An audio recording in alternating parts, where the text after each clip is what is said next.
பிரிய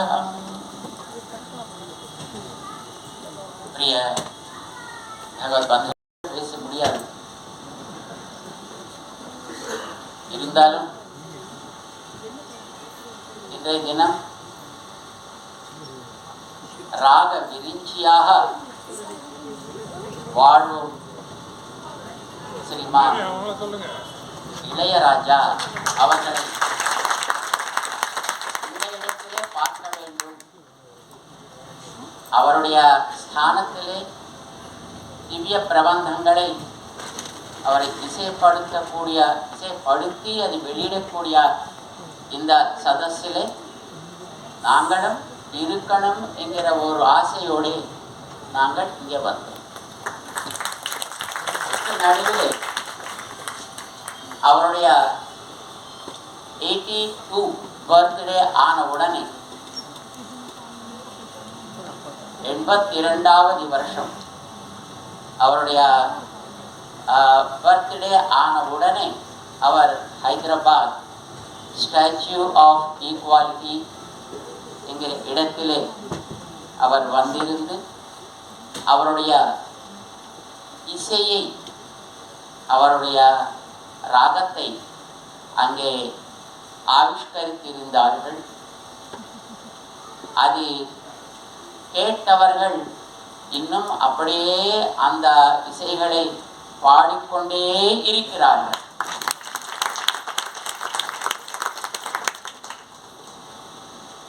அந்த ஆனந்தத்தை மனதிலே வைத்துக்கொண்டு அவரை அங்கே அழைத்து அந்த கைங்கரியத்தை அங்கே அவர் பண்ணும்படி அவருடைய திவ்ய பிரபந்தத்துக்கு ராகத்தை பண்ணின ஒரு அந்த கிரமத்திலே அதிலே பாதி அங்கே அவர் ஆவிஷ்கரித்துள்ளார்கள்.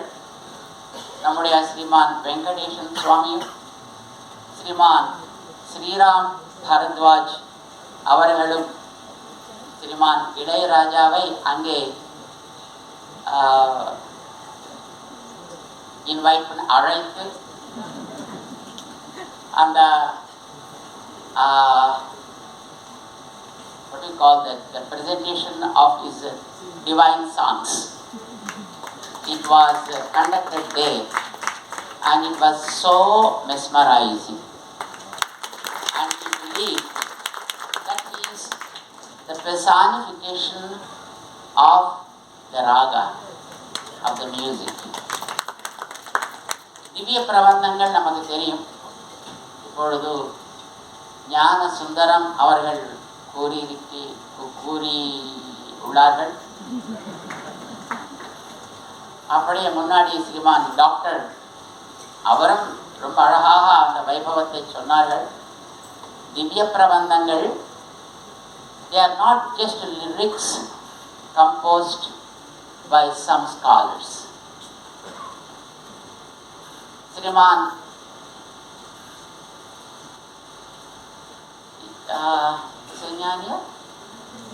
இசைஞானியர் இளையராஜா அவர்கள் பல பாட்டு பாடி இருக்கலாம். அந்த பாட்டுக்கள் some scholars they have written, right? They have written lyrics and he added the beauty to those words. They have written some words. They are not divine compositions. They are just their presentations showing their scholarship, sometimes their inner feelings. அவர்கள் எழுதின அந்த அக்ஷரங்களுக்கு ஸ்வரத்தை அமைத்து இசையை கூட்டி அதுக்கு உயிரை கொடுத்தவர் இளையராஜா. அது எப்படிப்பட்ட word ஆயிருக்கலாம். It may be a meaningless word, composition of a few words, but he made them lively and he added his own raga and made them so beautiful, right? So that is his greatness.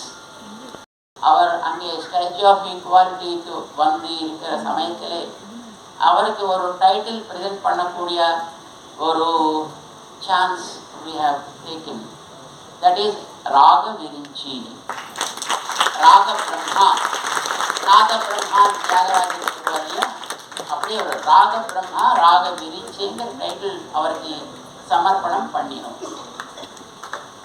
So he added life to lifeless words and he became so famous, isn't it?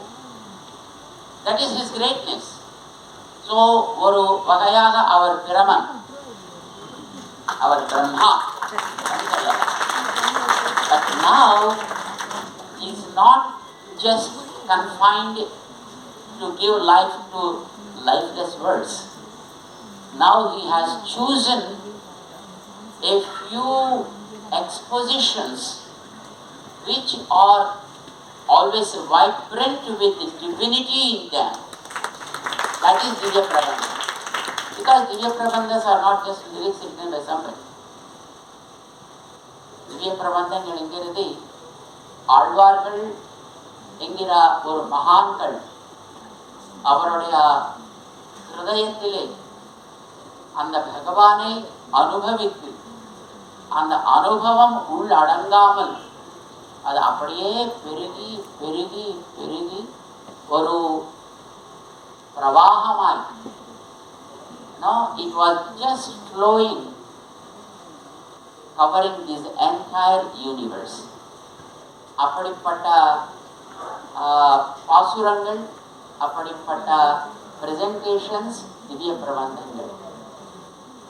அந்த திவ்ய பிரபந்தங்கள் சாதாரணமாக எல்லாரும் பாடுறது உண்டு. திவ்ய தேசங்களிலே, ஆங்களிலே, ஆங்காங்கே அவருடைய உற்சவங்களிலே. But today அவர் ஸ்ரீமான் ராக விரிஞ்சியான இளையராஜா அவர்கள் அந்த திவ்யத்துவத்துக்கு அவருடைய ஒரு இசையும் கூட்டி அந்த திவ்ய பிரபந்தங்கள் அங்கே டேஸ்ட் அங்கே கொடுத்துள்ளார். ஹைதராபாத் வரைச்சு. So very recently he visited the stage of Ingvarat and gave a small presentation. During that occasion he gave a little taste of Divya Prabandha Pasuras, a few Pasuras. But அந்த இடத்திலே தமிழ் தெரிஞ்சவர்கள் மிக கம்மி இருந்தார்கள். அங்கேயும் சில பேர் இருக்கார். பட் இருந்தாலும் அவர்களுக்கு தமிழ் அவ்வளவு தெரியாததுனாலே இவர் பாடின பாட்டுகளிலே எந்தெந்த இடங்களிலே அவர்களுக்கு புரியும்படி இருந்ததோ அது அவர்கள் ரசித்தார்கள்.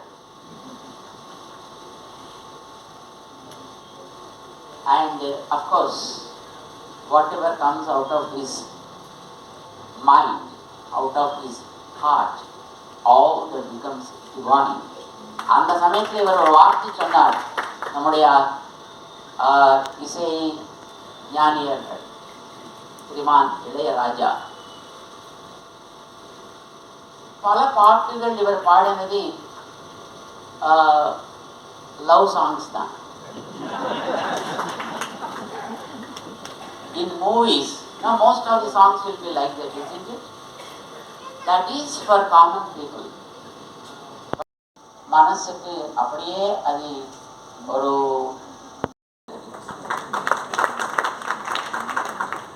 love also is divine.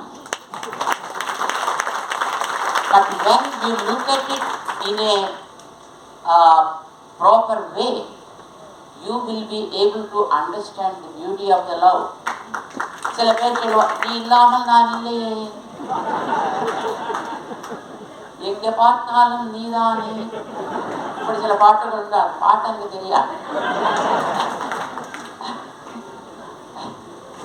நான் பாட ஆரம்பிச்ச உத்தரமே இங்க இருக்க மாட்டேன், சரௌண்டிங்ஸில் கூட இருக்க மாட்டேன். அவர் சொன்னார், இப்படிப்பட்ட பாட்டு சாதாரணமான ஆட்களுக்கு ஒரு லவ் சாங் மாதிரி இருந்தாலும் கூட அது எனக்கு வந்து நான் ஒரு ஜீவாத்மா, நீ இல்லாமல் நான் இல்லையே, நீ என்கிறவன் சாட்சாத் கடவுள் மற்றவர்கள் லௌகிகமான விஷயத்திலே பார்க்கலாம், பட் நான் அதை கடவுளை தான் நான் பார்ப்பேன். எனக்கு அப்படிப்பட்ட பாட்டு ஆனாலும் கூட அது எனக்கு மிகவும் பிடிக்கும் என்று அவர் ஒரு சொன்ன வார்த்தை ரொம்ப நல்லா இருந்தது. Because we are living in a world where there are so many things around, and we need not go to any place to see the divinity. Commonly people think, நான் பரமபதத்துக்கு போகணும் அல்லது கைலாசத்துக்கு போகணும், வைகுண்டத்துக்கு போகணும் என்று சொல்லுவா. பட் ஜெனரலா சொல்றது எங்கு மூலம் கண்ணன் என்று நமக்கு ஆழ்வார்களை காட்டி கொடுத்தா போலே அந்த கடவுள் என்கிறவன் எல்லா இடத்திலும் இருக்கான். அவன் நீராய் நிலனாய் தீயாய் காவாய் இவற்றில் எங்கும் பறைந்து உறைவாய் என்று ஆழ்வார்கள் சொன்ன சமயத்திலே பெருமாளை எங்கே பார்க்க முடியாது? So you can see anywhere and everywhere, but you need to have that eye to experience Him in everything. In everything, like you can see Him in dust, you can see Him in the air, you can see Him in the bird and animal, and you can see Him in food. In everything that you can experience His divine presence. And so also you can feel Him in all your feelings, in all your emotions. So all that you need to have is connectivity with Him, and you need to have that ulkan, அதான் இருக்கணும். அந்த உள்கண் படைத்தவர் சினிமான் ராக விதிர்ச்சியான இளையராஜா அவர்கள். அப்படிப்பட்டவர் அந்த திவ்ய பிரபந்தங்களை கொண்டு அந்த பிரபந்தங்களுக்குள்ளே இருக்கக்கூடிய அந்த திவ்யத்துவத்தை தாம் அனுபவித்து தம்முடைய ஹிருதயத்தையும் அதில் சேர்த்து அதுக்கு ஒரு இசை சேர்த்து அந்த பிரபந்தங்களை அவர் ஆவிஷ்கரிக்க போகிறார் என்கிற ஒரு நிகழ்ச்சி இங்கே நடக்க போகிறது என்று சொல்லி அதிலே நாங்களும் சிறிது நேரம் இருக்கணும் என்கிற ஒரு பேராசையோடு நாங்களும் வந்தோம் Hyderabad. We came just exclusively for this function because we were so happy that day when Imam Ilayaraja was there. Of course, the name itself was so attractive to us because the place where we are coming from is the Statue of Equality, Ramanujacharya Swami, and அவருடைய திருநாமம் வந்து இளைய ஆழ்வார். இவர் இளைய ராஜா. அதனால ஒரு சம்பந்தம் அப்படியே அமைந்தது, ஒரு விட முடியாத சம்பந்தம் அமைந்தது, மறக்க முடியாத சம்பந்தம் அமைந்தது. அவருக்கு 82 years, but he is just like a 28 years boy. On the night when he was in Hyderabad, he was standing on the dais while presenting the event. He was standing there for almost 5 hours unshaking. மற்றவர்கள் சில சமயத்தில் they were just sitting, they were standing, they were moving and படாதன பாட்டு அவளுக்கு.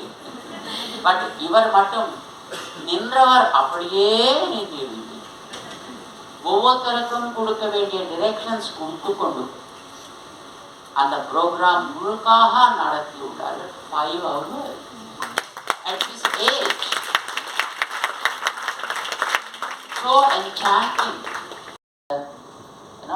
the attitude, ரொம்ப generous, and what to say, we are so happy to be here because all of you are great in your own way. Just நாங்கள் கேட்டோம் இப்போ அந்த professor அவ்வளோ அழகாக பேசியிருக்கார் அந்த வியாக்கியானங்களை பற்றி அவர்களுடைய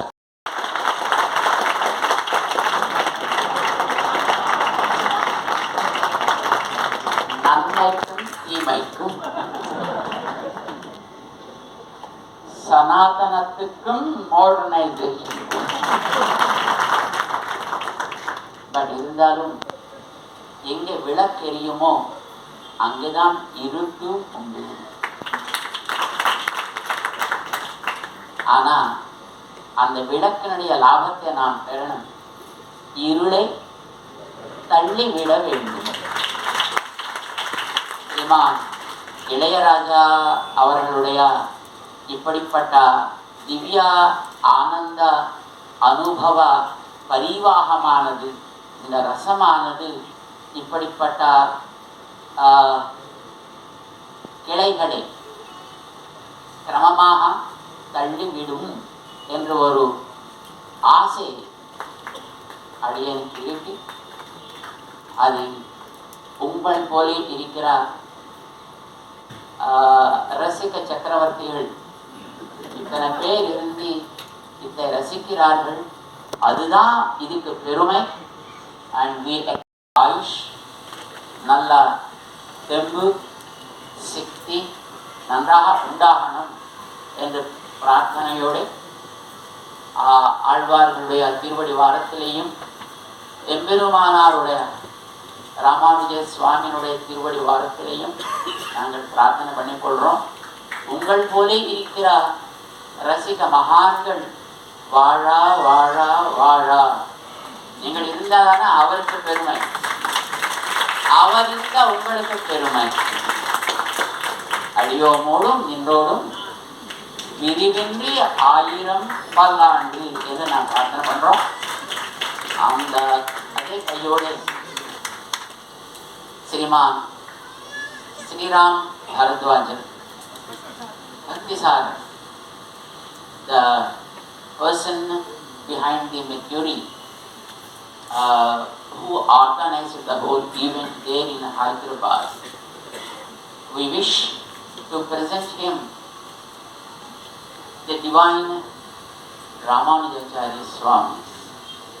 We invite him to please come and receive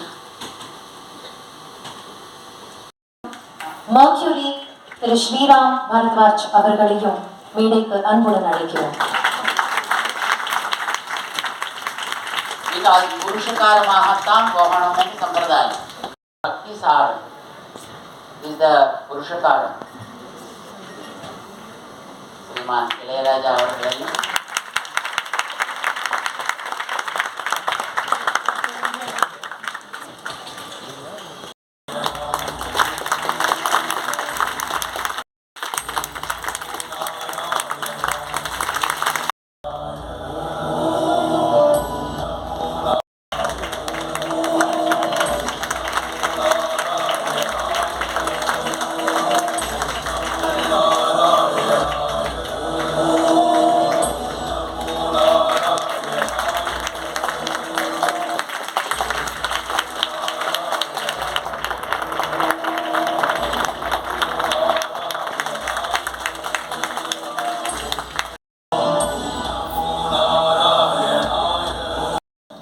பாசுரம்ஸ் the grand audio launch.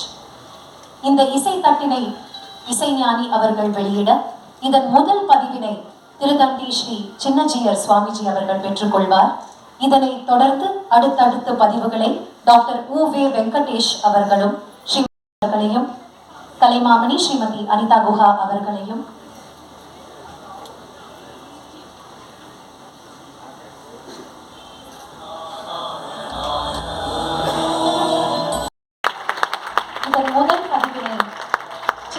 Swamiji அவர்கள் பெற்றுக்கொள்கிறார். இந்த இசை வெளியீடு நடக்கும் தருணத்தில் இந்த இசை தட்டில் கோஷ்டியூர் மாதவன் சுவாமிகள் அவர்களையும் அன்புடன் மேலே கழிக்கிறார்.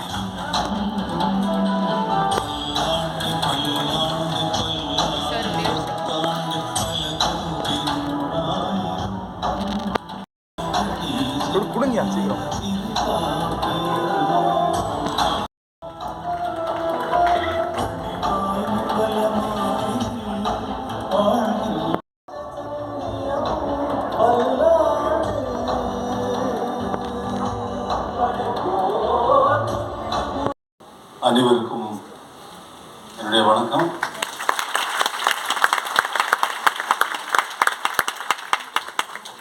பல்லாண்டு பல்லாண்டு பல்லாயிரத்தாண்டு பல கோடி நூறாயிரம் இந்த மாதிரி அன்பான உள்ளங்களை சந்திப்பதும் இது போன்ற நிகழ்வுகளில் கலந்து கொள்வதும் அன்பான உள்ளங்களை சந்திப்பதே அந்த பல்லாண்டு பல்லாண்டு பல்லாயிரத்தாண்டு மாதிரி நீண்டு கொண்டே போக வேண்டும் என்பது எல்லாம் வல்ல இறைவனை வேண்டுகிறேன். இந்த திருவாசகத்திற்கு இசையமைத்த பின் திவ்ய பிரபந்தத்திற்கும் இசையமைக்க வேண்டும் என்று அன்பர்கள் கேட்டுக்கொண்டது எப்பொழுது நடக்க வேண்டுமோ அப்பொழுதே நடந்திருக்கிறது என்பது மிகவும் அதைத்தான் சொல்ல வேண்டும். அந்த காலம் சமயம் என்பது சாப்பாடு ரெடியாகாமல் டைனிங் டேபிளுக்கு வராது. சாப்பாடு ரெடியானால் தான் டைனிங் டேபிளுக்கு வரும். அது மாதிரி இப்போ சுவாமிஜி அங்கிருந்து ஜிஆர் சுவாமிஜி இங்கிருந்த இந்த ரிலீஸ் ஃபங்க்ஷனுக்காக அவருடைய வேலைகளை எல்லாம் ஒதுக்கி வச்சுட்டு இங்கே வந்தது அவருக்கு என்னுடைய மனமார்ந்த நன்றி. உங்களின் சார்பாகவும் அவருக்கு மனமார்ந்த நன்றி. ஸ்டாச்சு ஆஃப் ஈக்குவாலிட்டி ராமானுஜ சுவாமி அவருடைய ராமானுஜாச்சாரியா சுவாமிகளுடைய ஸ்டாச்சு அங்கே பிரதிஷ்டை பண்ணி அந்த இடத்துக்கு நான் போயிருந்தேன். அங்கே ஒரு வார்த்தை சொன்னேன், திவ்ய தேசம் என்று சொல்வது 108 இடங்கள் இருக்கு, இது 109வது திவ்ய தேசம். அந்த 109வது திவ்ய தேசத்திலிருந்து ஜிஆர் சுவாமிகள் இங்கே வந்து இந்த விழாவை சிறப்பித்தது அவருக்கு மிகவும் நன்றி. உங்கள் அனைவருக்கும் இந்த விழாவில் நீங்கள் இவ்வளவு ஆர்வத்துடன் வந்து கலந்து கொண்டது எனக்கு மிகவும் மகிழ்ச்சி அளிக்கிறது. ரொம்ப வளவளன்னு எல்லா சினிமா ஃபங்க்ஷன் மாதிரியும் நடக்காமல், எல்லா இசை வெளியீட்டு விழா மாதிரியும் நடக்காமல், இது வேற ரகமாக திவ்ய பிரபந்தமாக ரொம்ப திவ்யமாக நடந்ததுனால எல்லாம் அல்ல அந்த இறைவனுக்கே என்னுடைய நன்றி. அவருக்கே சரண் நாங்களே. உண்மையாகவும் உமக்கே நாம் ஆட்சேபம் அது மாதிரி